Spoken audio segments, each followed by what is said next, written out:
इसलिए शहर की आवाम ने और खुसूसी तौर पर वार्ड नंबर 4, 3, 2 और शहर की आवाम ने अब बहुत समझदारी से फैसला लेने का वक्त आ रहा है। कॉरपोरेशन का चुनाव, और समझदारी से फैसला लेना चाहिए। हम तो लड़ रहे हैं, मैं तो लड़ रहा हूं, हमारे कार्यकर्ता लड़ रहे हैं और हम लड़ते रहेंगे। लेकिन एक दिन आएगा कि हम लड़ते लड़ते इस दुनिया से चले जाएंगे, फिर एक नई पीढ़ी खड़े होगी।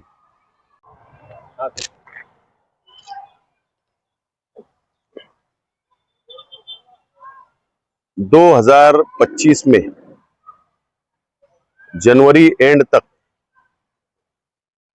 सुप्रीम कोर्ट के हुक्म के मुताबिक महाराष्ट्र में कॉरपोरेशन का इलेक्शन, जिला परिषद का इलेक्शन,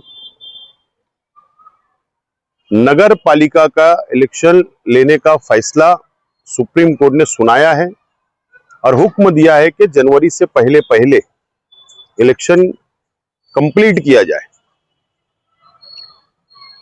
महाराष्ट्र के म्युनिसिपल कॉरपोरेशन की वार्ड रचना की लास्ट जो तारीख थी वो 11 तारीख थी, 11 अक्टूबर।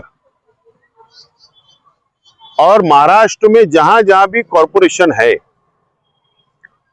70% कॉरपोरेशन की जो वार्ड रचना हुई, जो वार्ड बनाए गए, वो 2017 के मुताबिक बनाए गए। यानी जो 2017 में जो वार्ड थे, तकरीबन 70% वार्ड को वैसे ही कायम रखा गया है, वैसे ही रखा गया है।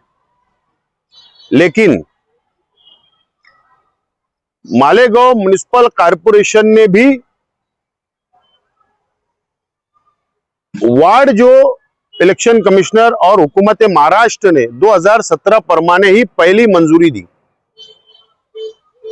उसके बाद ऑब्जेक्शन, सजेशन हुआ, इतराजात आए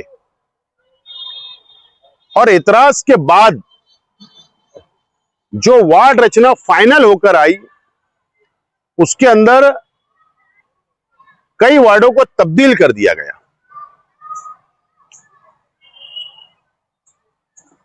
इतराज तमामी धर्म, तमामी समाज और तमामी पार्टियों के कार्यकर्ताओं ने, पद अधिकारियों ने लिया था, जो उनको मुनासिब लगा। लेकिन बहुत अफसोस की बात है, ना ये शहर इस मिजाज का है, चाहे सेंट्रल असेंबली हल्के की आवाम हो या बाह्य असेंबली हल्के की आवाम हो या ताल्लुका हो, हमारा कभी भी भेदभाव नहीं करता, ऐसा हमको लगता था। लेकिन एतराज जो आए वो 50 से ज्यादा एतराज आए। उसमें हिंदू और मुसलमानों ने, कार्यकर्ताओं ने एतराज लिया, लेकिन एक भी एतराज मुस्लिम कोई भी कार्यकर्ता का एक्सेप्ट नहीं किया गया, कबूल नहीं किया गया। और जिन लोगों के एतराज कबूल किए गए, वो सिर्फ 1 या 2 पार्टी के लोगों के एतराज कबूल किए गए। और अगर आप एतराज की कॉपी देखेंगे तो एक ही फॉर्मेट है, एक ही लेख है, सिर्फ वो अर्जदार का नाम बदल दिया गया है और एकदम कोई टेक्निकल एतराज नहीं थे, कोई मजबूत दलील नहीं थी। लेकिन मालेगांव म्युनिसिपल कॉरपोरेशन के कमिश्नर साहब, एतराज लेने के लिए तो एडिशनल कलेक्टर को नॉमिनेट किया गया था, लेकिन एडिशनल कलेक्टर ने सियासी दबाव में रबर स्टाम्प जैसा इस्तेमाल होने का काम किया गया और कमिश्नर ने उनकी सरपरस्ती की और म्युनिसिपल कॉरपोरेशन के इलेक्शन डिपार्टमेंट ने मिली भगत से कुछ लोगों के एतराज कबूल करके वार्ड रचना में तब्दीली की। अब वार्ड कौन से तब्दील किए गए? वार्ड नंबर 4 जो पुराना है, जो साइना, दरेगांव, पवारवाड़ी, अख्तराबाद, देवी का मल्ला और गुलाब पार्क और नई बस्ती, इस तरीके का वार्ड ये पुराना था 2017 का। और एक एकता, दोनों समाज का समीकरण, भाईचारा उस वार्ड के अंदर दिखता था। मैं कोई भी धर्म के खिलाफ नहीं हूं। 2017 का इलेक्शन में वार्ड नंबर 4 में उस वक्त हम कांग्रेस पार्टी में थे। धर्मान्ना भामरे, उनकी मिसेस और नंदू सावंत को हमने टिकट दिया और 2 मुसलमान को, और हमने मेहनत की, कोशिश की और 2 हिंदू भाई भी हमारे टिकट से चुनकर आए। ये एकता ये शहर ने देखी। लेकिन वार्ड नंबर 4 को गुलाब पार्क, नया फॉरेन हॉस्पिटल, डायमंड लॉन्स के पीछे का इलाका, ये इलाके को वार्ड नंबर 4 से निकालकर आगरा रोड को क्रॉस किया गया और वार्ड नंबर 3 जो अक्सा कॉलोनी और नौकिरण साइजिंग तक गया हुआ वार्ड है 4 का, वो इलाके को इधर मिला दिया गया। इस तरीके से ये वार्ड को तोड़ा गया। वार्ड नंबर 3 जो रमजानपुरा इलाका दयाने का है, उस वार्ड को तोड़कर नौकिरण साइजिंग के कुछ इलाके को, जो वहां पर भी दोनों धर्म, दोनों समाज के लोग रहते थे, वो भी इलाके को तोड़कर वार्ड नंबर 2 में डाल दिया गया। इन्हें पक्का दयाने के अंदर डाल दिया गया। इस तरीके से ये तीनों वार्ड के अंदर तब्दीली की गई और इसके पीछे का जो राजनीति की गई, जो भेदभाव किया गया, जो नाइंसाफी की गई, ये एक पार्टी, फिरका परस्त पार्टी की सीटें वार्ड नंबर 2 और वार्ड नंबर 4 देवी का मल्ला साइने तक का जो वार्ड है, वो वार्ड में फिरका परस्त पार्टी के 4-4 कारपोरेटर चुनकर आ जाए और सेकुलर पार्टी के कॉरपोरेटर की तादाद कम हो जाए, इस तरीके का साजिश रची गई। और ये भारतीय जनता पार्टी बीजेपी और उसके सहयोगी शिवसेना ने मिलकर मालेगांव शहर की हिंदू मुस्लिम आवाम के साथ भेदभाव करने का काम किया है।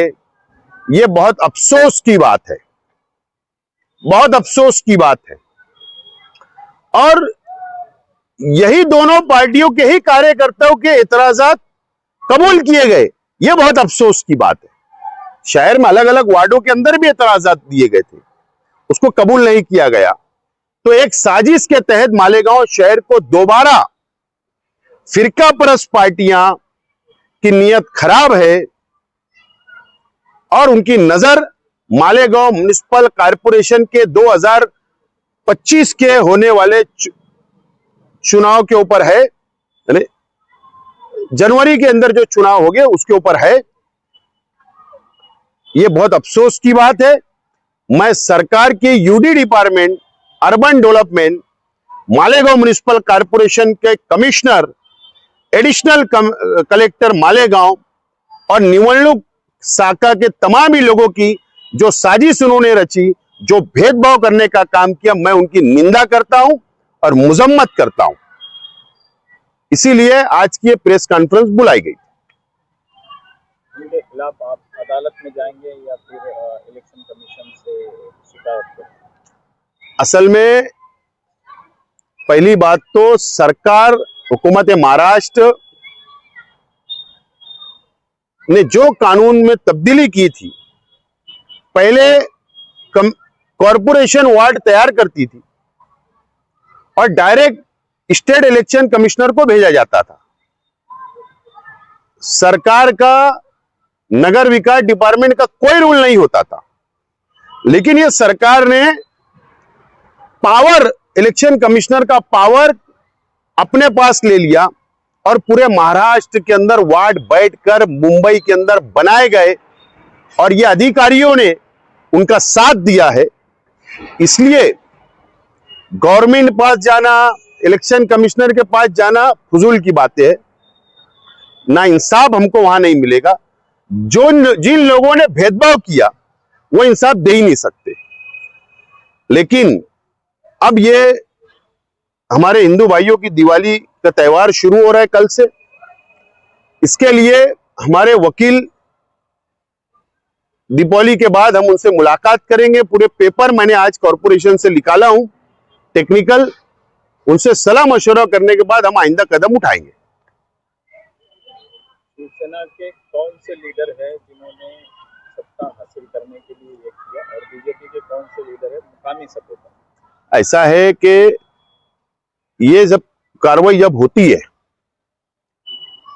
या ये वार्ड तोड़फोड़ की जाती है तो कोई लीडर सामने नहीं आता, लेकिन जिस अंदाज से वार्ड को तोड़ा गया, ये बात समझ में आती कि सरकार में शामिल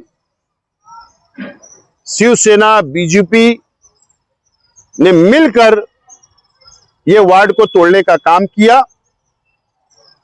और नहीं तो मैं आपको कुछ पेपर, डॉक्यूमेंट जब मैं दिवाली बाद बताऊंगा तो कौन सी पार्टी के वर्कर है वो आपको समझ में आ जाएगा। अब इसमें सेक्युलर जो आवाम उसको क्या सोचने का? मैं तो बहुत हैरान हूं। मैं तो अपोजिशन में बैठने वाला छोटा कार्यकर्ता हूं, लड़ रहा हूं, कार्यकर्ताओं के साथ मिलकर मैं लड़ रहा हूं फिरका परस्त ताकतों से। लेकिन असल में अगर हमारे यहां के मध्य सेंट्रल असेंबली हल्के के अगर हमारे मुकामी लीडरान, हमारे अपोजिशन के अगर फिरका परस्तों से मिलकर साजिश रच रहे हैं तो ये कॉरपोरेशन फिरका परस्त ताकतों से मिलकर ये सत्ता बनाना चाहते हैं, कॉरपोरेशन को अपने कब्जे में लेना चाहते हैं। इसलिए शहर की आवाम ने और खुसूसी तौर पर वार्ड नंबर 4, 3, 2 और शहर की आवाम ने अब बहुत समझदारी से फैसला लेने का वक्त आ रहा है। कॉरपोरेशन का चुनाव और समझदारी से फैसला लेना चाहिए। हम तो लड़ रहे हैं, मैं तो लड़ रहा हूं, हमारे कार्यकर्ता लड़ रहे हैं और हम लड़ते रहेंगे। लेकिन एक दिन आएगा कि हम लड़ते लड़ते इस दुनिया से चले जाएंगे, फिर एक नई पीढ़ी खड़े होगी। हम उनको क्या देकर जा रहे हैं, हम क्या सोच देकर जा रहे हैं, यह असल में बात है। कुछ लोग सेंट्रल असेंबली हल्के के मेरे मुखालिफ जो सियासी पार्टियां हैं, उनके पार्टी के, मैं सबको तो दोष नहीं दूंगा, लेकिन कुछ लोग ठेकेदारी, भ्रष्टाचार, रुपया पैसा कमाने के लिए फिरका परस्तों के साथ मिले हुए हैं।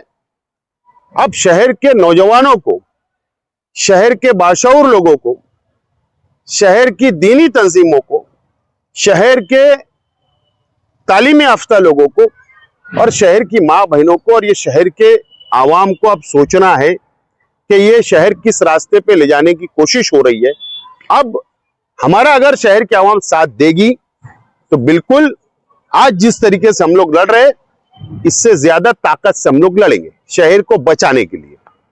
शहर को बचाने की कोशिश नुमाइंदे ने भी करना चाहिए था।